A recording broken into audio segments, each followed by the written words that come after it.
시간입니다. 예수님께서 오늘 말씀 보면 성전에 계시다가 성전 밖으로 나가게 되십니다. 그런데 예수님께서 그 전에 성전에 올라가실 때, 성전에 들어가실 때에는 많은 사람이 따른 것과 달리 성전에서 나오실 때는 그렇게 많은 사람들이 예수님을 따랐던 것 같지는 않습니다.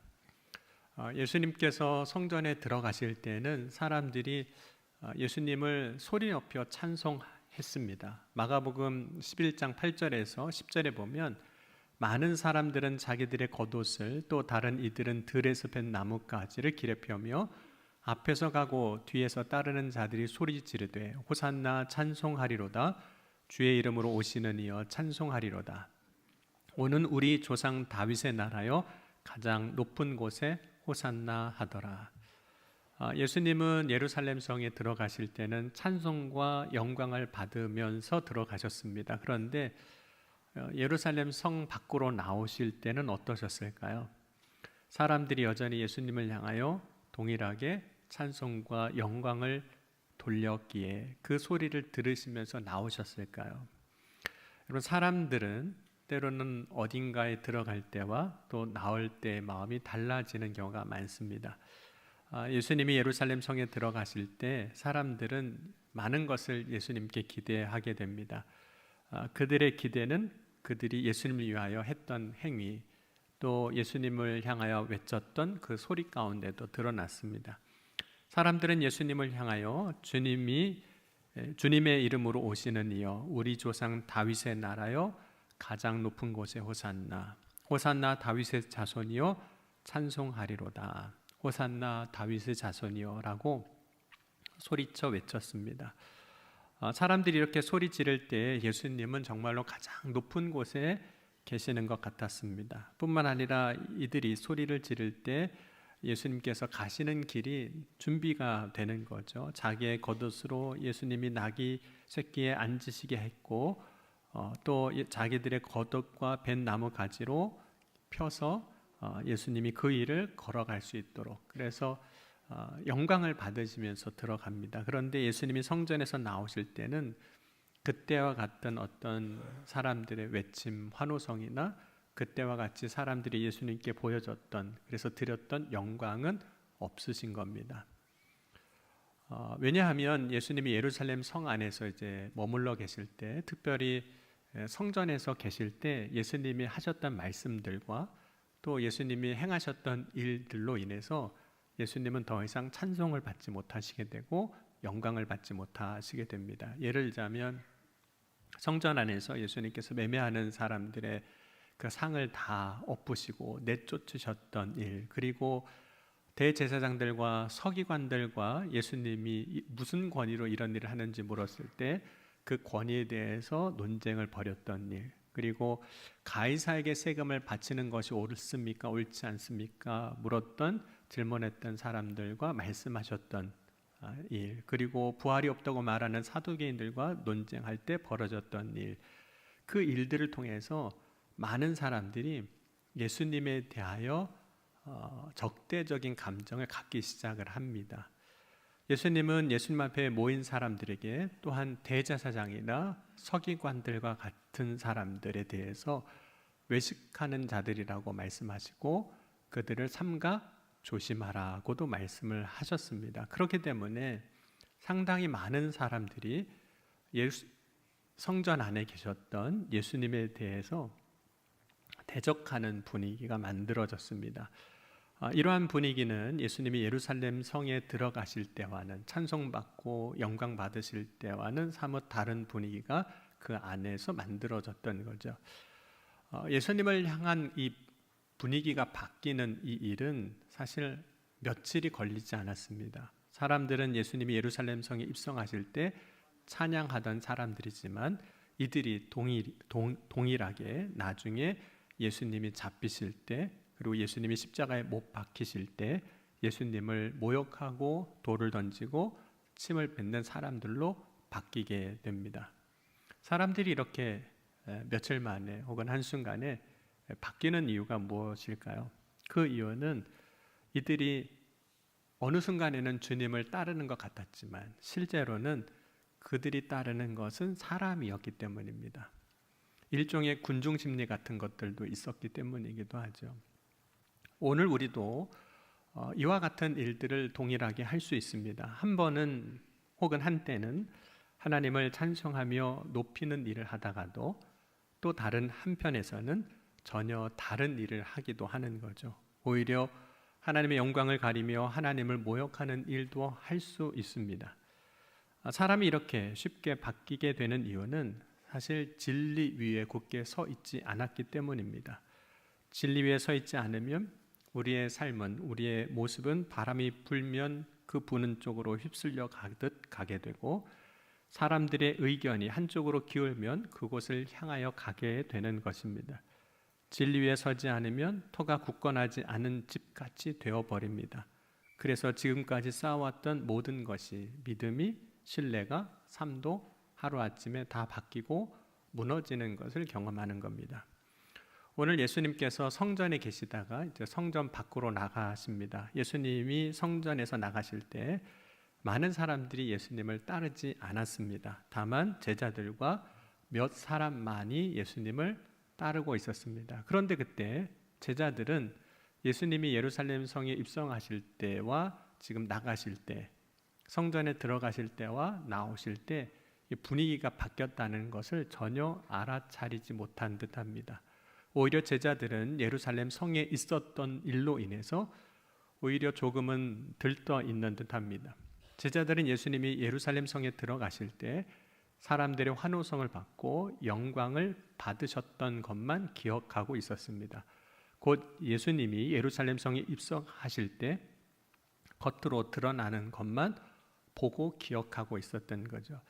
제자들은 예수님이 예루살렘 성에 들어가실 때, 올라가실 때 그때의 분위기의 연장선에서 오늘 나오면서 성전을 가리키며 예수님과 이야기를 하고 있습니다. 그때 이런 이야기를 하고 있습니다. 오늘 함께 본 마가복음 13장 1절은 같이 한번 읽겠습니다. 예수께서 성전에서 나가실 때 제자 중 하나가 이르되 선생님이여 보소서, 이 돌들이 어떠하며 이 건물들이 어떠하나이까.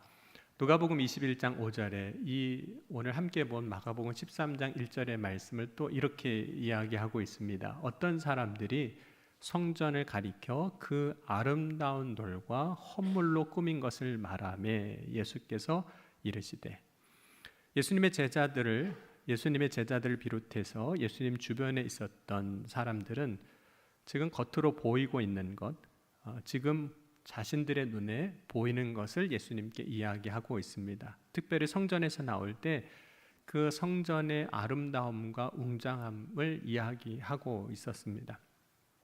그러면 헤롯 대왕은 기원전 63년에서 62년경에 로마에 의해서 무너졌던 예루살렘 성전을 기원전 20년부터 다시 건축을 하게 됩니다. 이 헤롯이 건축한 성전은 솔로몬 성전과 수룹바벨 성전에 이어서 그 예루살렘에 건축된 세 번째 성전이 됩니다. 그리고 이 성전은 헤롯이 죽은 이후에 64년경까지 계속해서 지어지게 됩니다. 헤롯 대왕이 성전을 다시 세우게 된 이유는 그 당시 유대인들의 환심을 사기 위해서입니다. 유대인들은 성전을 중요하게 생각했기 때문에 헤롯 대왕이 성전을 다시 건축해 주는 것은 유대인들의 마음을 사기에 좋은 기회였습니다. 그렇기 때문에 이전보다 성전을 다시 세울 때 그 규모를 더 확장하게 됐고 더 아름답게 건축하게 됩니다.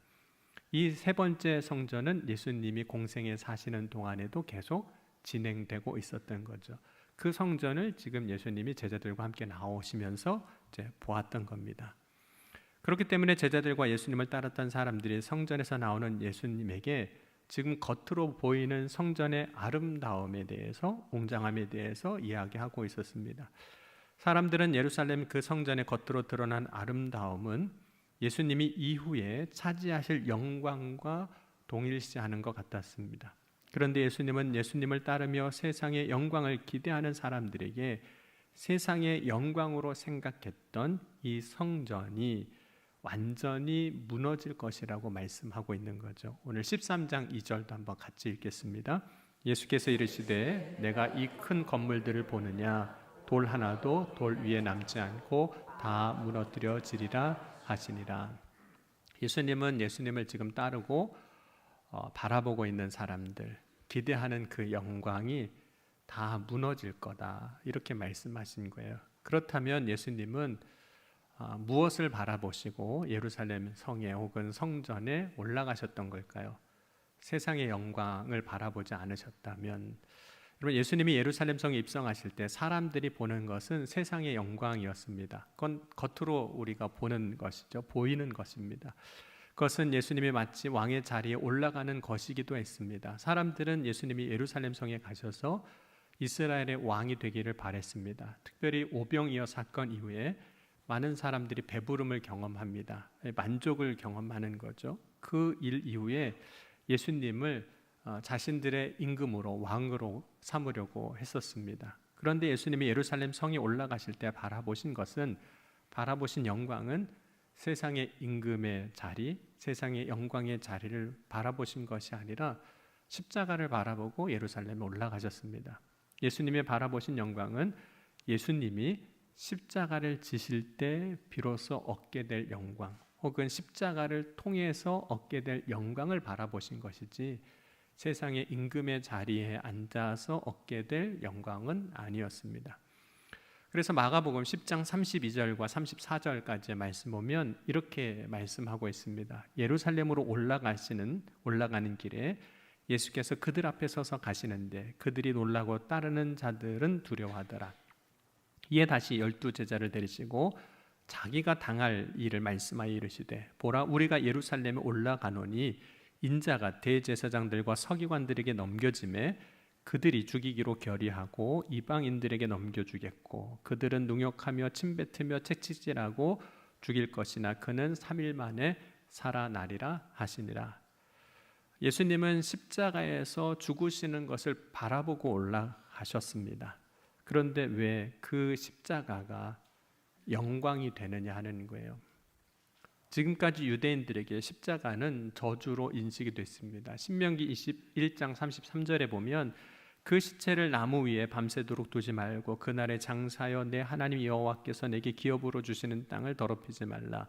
나무에 달린 자는 하나님께 저주를 받았음이니라. 그리고 갈라디아서 10장 13절에도 십자가를 향해서 율법의 저주라고 이야기를 하고 있습니다.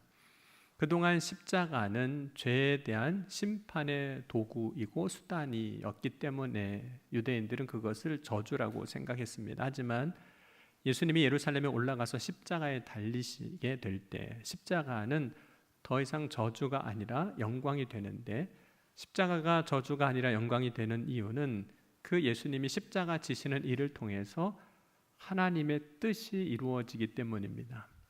예수님이 십자가 위에 서는 것이 영광이 되는 이유는 그 위에서 모든 사람을 구원하시고자 하시는 하나님의 뜻이 성취되기 때문입니다. 하나님의 뜻이 이루어진다는 것은 하나님이 말씀하신 것이 이루어지는 것이고, 하나님의 뜻이 이루어진다는 것은 하나님의 선하신 계획이 성취되는 것 의미합니다. 하나님의 선하신 뜻이 이루어질 때 그것이 어찌 저주가 될 수 있겠습니까? 하나님의 선하신 뜻이 이루어질 때 그것이 하나님의 영광이 되는 겁니다. 뿐만 아니라 예수님이 십자가에 죽으심은 그냥 어쩔 수 없이 죽으시는 것이 아니라 하나님의 뜻에 대한 완전한 순종을 이루시는 겁니다. 하나님에 대한 완전한 순종이 곧 하나님께는 영광이 됩니다. 만약 하나님에 대하여 순종하지 않는다면 그것은 하나님을 향한 멸시가 될 겁니다. 왜냐하면 하나님에 대한 순종, 그것은 곧 하나님을 높여드리는 일이기 때문입니다. 하나님을 하나님으로 인정하는 일이기 때문입니다.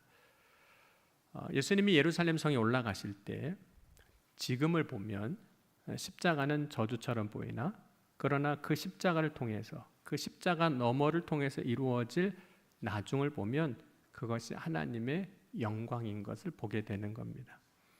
그러므로 예수님이 바라보는 영광은 단순히 현재 혹은 지금 보이는 겉으로 드러난 크고 아름다운 모습이 아닙니다. 겉으로 드러난 모습, 예루살렘 성이나 성전 같은 모습은 1세기도 지나기 전에 다 무너질 것입니다. 그래서 예루살렘 성전이 지금 사람의 눈에는 보이나 나중에는 사람의 눈에조차도 보이지 않게 될 것입니다. 겉으로 보이는 예루살렘 성과 성전의 모습은 지금은 아름답게 보이나 나중에는 폐허가 되어 있을 겁니다.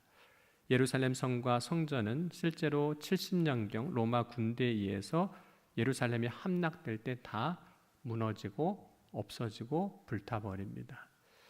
그런 신앙생활이란 혹은 우리가 믿음으로 산다는 것은 현재만 보고 하는 것이 아닙니다. 지금만 보고 우리가 살아가는 것이 아니라 나중을, 미래를 보며 살아가는 삶이 신앙생활이고 믿음의 삶입니다. 신앙생활은 지금 눈에 보이는 세상의 영광을 바라보는 것이 아닙니다. 지금 우리의 눈에 보이진 않지만 그 너머에 있는 하나님의 나라의 영광을 바라보고 살아가는 것이 신앙생활입니다. 사도 바울은 나를 위하여 의의 면류관이 예비되었으므로라고 고백하며 자신을 위하여 준비된 의의 면류관을 바라보고 나아간다고 고백했습니다. 바울이 소망하는 면류관은 동시에 미래의 성도들이 받게 될 하나님 나라에서 얻을 상급이기도 합니다. 그렇다면 오늘 우리는 어떤 하나님의 영광을 바라보면서 믿음의 삶을, 믿음의 길을 가야 할까요? 우리가 하나님의 영광이라고 할 때 하나님의 영광, 하나님 나라의 영광은 매우 크고 화려한 것이 될 거라고 생각할 때가 많습니다. 오히려 하나님 나라는 세상보다 더 크고 화려한 것이란 생각이 너무 자연스럽습니다. 물론 하나님의 나라 혹은 천국은 큰 나라로 비유한다면 그러한 부분을 생각할 수 있겠지만 또한 하나님의 나라의 영광이라는 것은 하나님 나라에서 경험하는 기쁨, 즐거움을 의미합니다. 그래서 달란트 비유에서 예수님께서는 충성된 종에게 주인의 즐거움에 참여할지어다 라고 선포하셨습니다. 하나님 나라의 영광이란 하나님 나라에서 누리게 될 그 기쁨을 이야기하는 겁니다. 그렇다고 해서 우리가 살아가는 지금의 현실을 무시하는 삶을 사는 것이 결코 하나님의 뜻은 아닙니다. 예수님은 성전을 가리켜 말하는 사람들에게 내가 이 큰 건물들을 보느냐라고 물으셨습니다.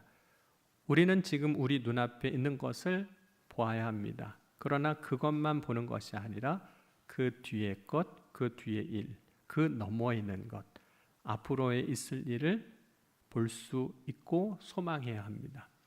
만약 그 뒤의 것을 본다면 어떻게 될까요? 그 너머에 있는 것을 우리가 보게 된다면 무엇을 하게 될까요?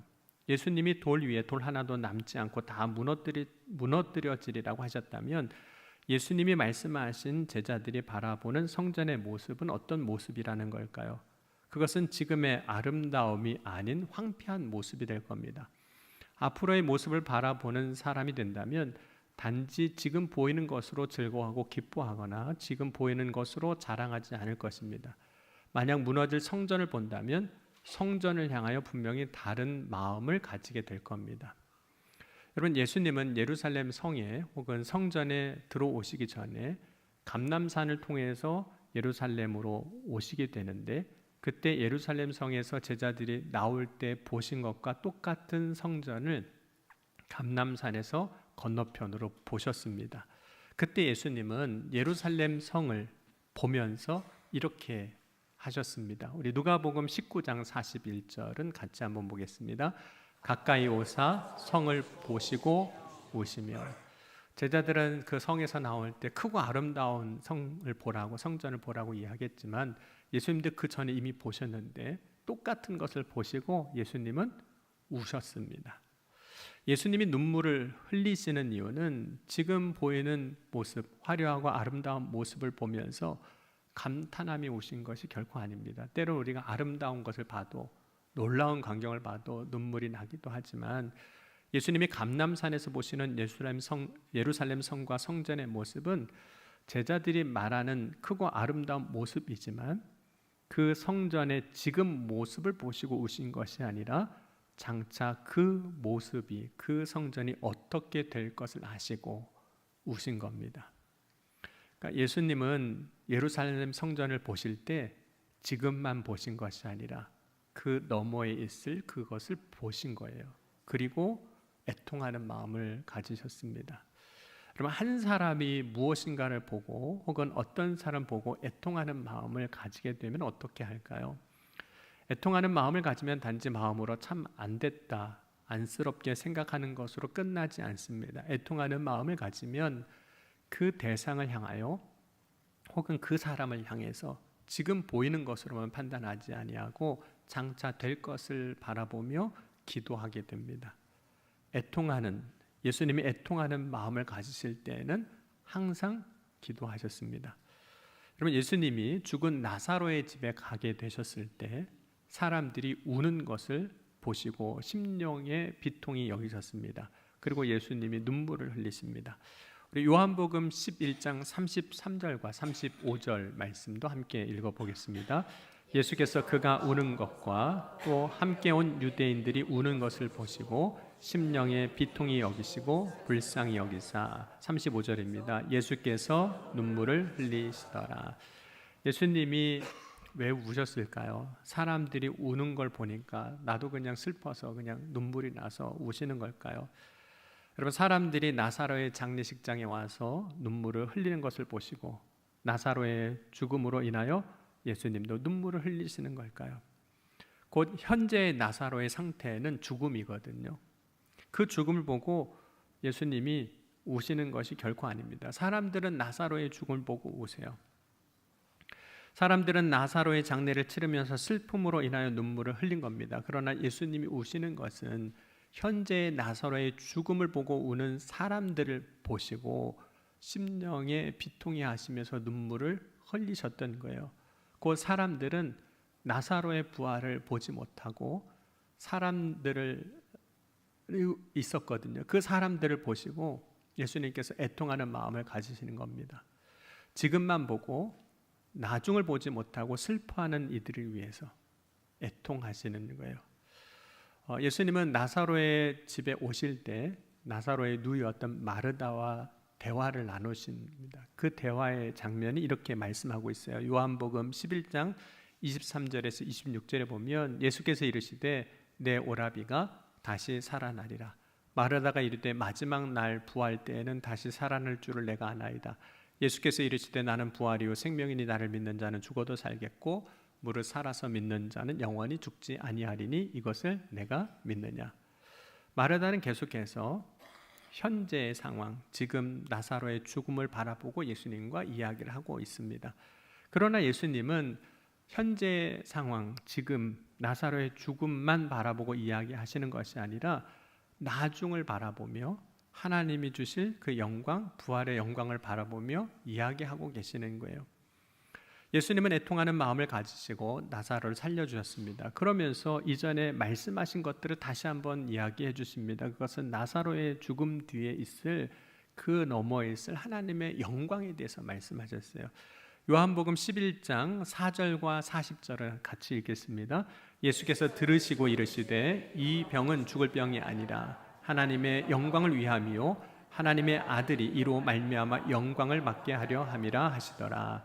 예수께서 이르시되 내 말이 내가 믿으면 하나님의 영광을 보리라 하지 아니하였느냐 하시니, 예수님은 사람들이 현재 자신의 눈에 보이는 것만 바라보면서 판단하고 있을 때 지금 보이지 않지만 장차 있게 될 하나님의 영광을 바라보며 말씀하고 계시는 거예요. 그리고 그 하나님의 영광을 바라보지 못하고 우는 사람들을 안타까워하신 거예요. 물론 우리가 살아가는 현실이 있습니다. 그러나 우리는 그 현실 너머에 있는 하나님의 영광도 바라볼 수 있어야 합니다. 오늘 우리는 저와 여러분 다 현실 세계를 살아갑니다. 그래서 지금 우리의 눈에 보이는 것을 자연스럽게 보게 됩니다. 그러나 우리가 보아야 할 것은 지금 눈에 보이는 것만 보는 것이 아니라 장차 하나님이 우리에게 행하실 일 혹은 우리에게 허락하신 그 일을 통해서 얻게 될 영광을 보는 거죠. 이것은 현실 너머에 있는 우리의 임할 영광입니다. 이것을 바라볼 수 있는 저와 여러분이 될 수 있기를 주의 이름으로 간절히 소원합니다. 여러분, 하나님이 우리에게 허락하실 영광을 바라볼 수 있을 때 현재 눈에 보이는 것만 가지고 자랑하거나 기뻐하거나 즐거워하지 않습니다. 뿐만 아니라 현재 우리의 눈에 보이는 것만 가지고 슬퍼하거나 괴로워하지도 않습니다. 지금 당장 눈에 보이는 것만 가지고 일희일비하지 않는다는 거예요. 만약 어느 하나만 보는 사람은 두 눈을 가지고 온전히 보지 못하는 사람이 됩니다. 한쪽만 치우쳐 사는 사람이 되는 거죠. 그럼 믿음으로 산다는 것은 이런 의미가 있습니다. 지금 우리가 살아가는 현실 세계를 보는 것과 동시에 나중 하나님께서 믿음의 삶을 살아가는 사람들에게 주실 영광을 함께 바라보며 사는 사람들입니다. 그럼 하나님은 저와 여러분을 사람을 창조하실 때 두 개의 눈을 주셨습니다. 하나의 눈으로는 지금 곧 우리가 사는 현실 세계를 보라는 거예요. 그러나 또 다른 한 눈으로는 우리가 믿음으로 살아갈 때 우리가 경험하는 혹은 우리가 맞닥뜨린 그 현실 너머에 있는 하나님께서 보여주실 그 하나님의 나라와 영광도 보라는 겁니다. 그리하여 오늘 두 눈을 가지고 한쪽으로 치우치지 아니하고 두 눈을 가지고 지금과 그 너머에 있는 나중을 함께 바라볼 수 있는 믿음의 사람이 되어질 수 있기를 주의 이름으로 간절히 축원합니다. 그 두 눈을 가지고 살아갈 때 우리는 지금의 현실 세계에서 흔들리지 아니하고 진리 위에 굳게 서서 믿음의 삶을 온전히 살아낼 줄 믿습니다. 오늘 이 아침에 두 눈을 똑바로 뜨고 지금의 우리의 현실 세계만 바라보는 것이 아니라 그 너머에 있을 하나님께서 믿는 자들에게 주실 영광을 바라보며 함께 나아가는 복된 성도의 삶이 될 수 있기를 주의 이름으로 간절히 축원합니다. 오늘 주신 말씀을 기억하면서 우리 함께 기도하겠습니다. 주님, 오늘 이 시간 우리에게 두 눈을 허락하여 주옵소서. 지금 나의 눈앞에 펼쳐진 것을 바라볼 뿐만 아니라 그 너머에 있을 하나님의 영광을, 하나님의 은혜를 바라보는 믿음의 눈을 가지게 하여 주옵소서. 그래야 하나님께서 역사하시는 놀라운 은혜 자리에 흔들리지 않는 믿음으로 굳게 서는 주의 자녀들이 다 되게 하여 주옵소서. 함께 오늘 기도하시겠습니다. 지금도 살아계시고 역사하신 하나님 아버지 감사합니다. 오늘 이 아침에도 우리의 눈을 열어주시고 우리의 눈앞에 있는 것을 바라볼 뿐만 아니라 그 너머에 역사하실 하나님의 영광을 바라보는 믿음의 눈을 가지는 주의 자녀들이 다 되게 하여 주옵소서. 오늘도 주님께서 한 사람 한 사람 기억하시고 주의 은혜로 주의 능력으로 세워주실 줄 믿습니다. 오늘 이 시간 우리의 믿음의 눈을 열어 주옵소서. 우리의 삶에 우리의 눈앞에 있는 것 너머에 있을 하나님의 영광을 바라보고 흔들리지 않는 믿음으로 승리하는 삶을 살아가는 주의 자녀들이 다 되게 하여 주옵소서. 사랑해 주님 감사합니다. 오늘 이 시간 우리의 눈앞에 펼쳐진 현실 앞에서 절망하거나 좌절하지 아니하게 하시고 그것으로 인해서만 기뻐하지 아니하게 하시고 믿음의 눈을 열어 그 너머에 있을 하나님 나라와 하나님 나라의 영광을 바라보며 어떤 상황에서도 흔들리지 않는 믿음의 반석 위에 진리 위에 굳게 선 믿음의 삶을 살아가게 하여 주옵소서. 오늘도 간절히 구할 때 부르짖을 때 우리의 기도와 간구에 응답하시고 이루어 주신 줄 믿사오며 사랑이 많으신 우리 주 예수 그리스도의 이름으로 감사하며 간절히 축복하며 기도하옵나이다.